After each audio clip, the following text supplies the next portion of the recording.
കട്ടപ്പന കുട്ടിക്കാനം സംസ്ഥാന പാതയിലെ Chinnar 4-ാം mile കൊച്ചുകരിന്തിരവി Vagamon road തകർന്ന് യാത്രാക്ലേശം രൂക്ഷമായി. കഴിഞ്ഞ 6 വർഷമായി ഇവിടുത്തെ ആളുകൾ ഈ ദുരിതയാത്ര തുടരുകയാണ്. അനുവദിച്ച ഫണ്ടും സർക്കാർ പിൻവലിച്ചതോടെ കുണ്ടും കുഴിയും താണ്ടാൻ വിധിക്കപ്പെടുകയാണ് പ്രദേശത്തെ ജനങ്ങൾ. കട്ടപ്പന കുട്ടിക്കാനം സംസ്ഥാന പാതയിലെ ചിന്നാർ 4-ാം മൈൽ കൊച്ചുകരിന്തിരവി വഴി വാഗമൺ മൊട്ടക്കുന്നിലേക്കുള്ള റോഡ് തകർന്ന യാത്രാക്ലേശം രൂക്ഷമായിട്ട് നാളുകളായി. 4-ാം മൈലിൽ നിന്നും കൊച്ചുകരിന്തിരി വരെയുള്ള 6 കിലോമീറ്ററും തകർന്നു കിടക്കുകയാണ്. ഇതുവഴി പ്രാദേശിക വാഹനങ്ങൾ മാത്രമാണ് ഇപ്പോൾ സഞ്ചരിക്കുന്നത്. അടുത്ത കാലത്ത് കുറെ ഭാഗം ടാറിംഗ് നടത്തിയെങ്കിലും ബാക്കി ഭാഗം തകർന്നു കിടക്കുകയാണ്. റോഡ് പൊളിഞ്ഞ് കുഴികളിൽ വെള്ളം കെട്ടിനിൽക്കുന്നതിനാൽ കാൽനട യാത്രക്കാർക്കും ഇതുവഴിയുള്ള യാത്ര ദുഷ്കരമാണ്. 100 കണക്കിന് പ്രദേശവാസികൾ ഉപയോഗിക്കുന്ന റോഡാണിത്. ഹൈറേഞ്ചിലെ ആദ്യകാല കുടിയേറ്റ മേഖലയാണ് കൈതപ്പതാല്.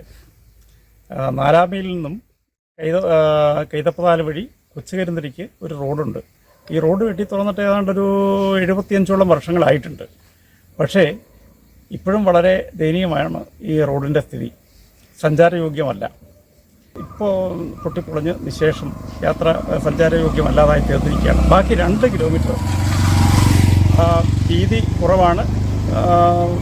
പൊട്ടിപ്പൊളഞ്ഞ് സഞ്ചാരയോഗ്യമല്ലാത്ത സ്ഥിതിയിലുമാണ് ഇപ്പോൾ നിലവിൽ. സംസ്ഥാന പാതയിൽ നിന്നും വാഗമൺ മൊട്ടക്കുന്നിലേക്കുള്ള ഏറ്റവും ദൂരം കുറഞ്ഞ റോഡാണിത്. റോഡ് സഞ്ചാരയോഗ്യമായിരുന്ന സമയത്ത് തേക്കടി സന്ദർശിച്ച ശേഷം 100 കണക്കിന് വിനോദസഞ്ചാരികളാണ് ഇതുവഴി വാഗമണിലേക്ക് യാത്ര ചെയ്തിരുന്നത്. സഞ്ചാരികളെ പ്രതീക്ഷിച്ചു തുടങ്ങിയ വഴിയോര കച്ചവടങ്ങളെല്ലാം നിലച്ചു. 2 വിനോദസഞ്ചാര മേഖലകളെ എളുപ്പത്തിൽ ബന്ധിപ്പിക്കുന്ന റോഡിനെ അധികൃതർ അവഗണിക്കുകയാണ്. കോട്ടയം മെഡിക്കൽ കോളേജിലേക്ക് രോഗികളെ കൊണ്ടുപോകാനും ഏറ്റവും എളുപ്പമുള്ള വഴി ഇത് തന്നെയാണ്. വാഴൂർ സോമൻ MLA റീബിൽഡ് കേരളയിൽ 50 ലക്ഷം രൂപ ഫണ്ട് അനുവദിച്ചതായി ഫ്ലക്സ് ബോർഡുകൾ ഉയർന്നിട്ട് 3 വർഷം കഴിഞ്ഞു. എന്നാൽ നാളിതുവരെ റോഡ് നിർമ്മാണം ആരംഭിച്ചിട്ടുമില്ല. ഇതിനിടെ കരാറെത്തിയാൽ നാട്ടുകാരിൽ നിന്നും പണപ്പിരിവ് നടത്തിയെന്നും ആരോപണമുണ്ട്.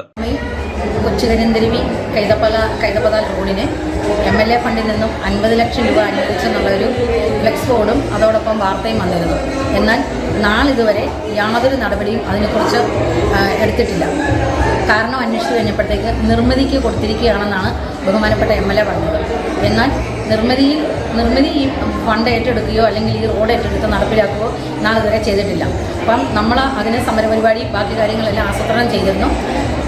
റീബിൽഡ് കേരളയിൽ അനുവദിച്ച ഫണ്ടുകൾ സർക്കാർ മരവിപ്പിക്കുകയും ചെയ്തു. ഇതോടെ റോഡ് സഞ്ചാരയോഗ്യമാകുമെന്ന പ്രതീക്ഷയും നാട്ടുകാർക്ക് അസ്തമിച്ചു. ഉപ്പുതറ 15, 17 വാർഡുകളിലൂടെയാണ് ഈ റോഡ് കടന്നു പോകുന്നത്. റീബിൽഡിൽ ഫണ്ട് അനുവദിച്ചതിനാൽ ത്രിതല പഞ്ചായത്തുകൾക്കും ഫണ്ട് അനുവദിക്കുന്നതിൽ തിരിച്ചടിയായി. റോഡ് നിർമ്മിക്കുന്നതിൽ തടസ്സം MLAയുടെ ഉപ്പുതറയോടുള്ള നിഷേധാത്മക നിലപാടെന്നും ആരോപണമുണ്ട്. Idukki vision news, Upputhara.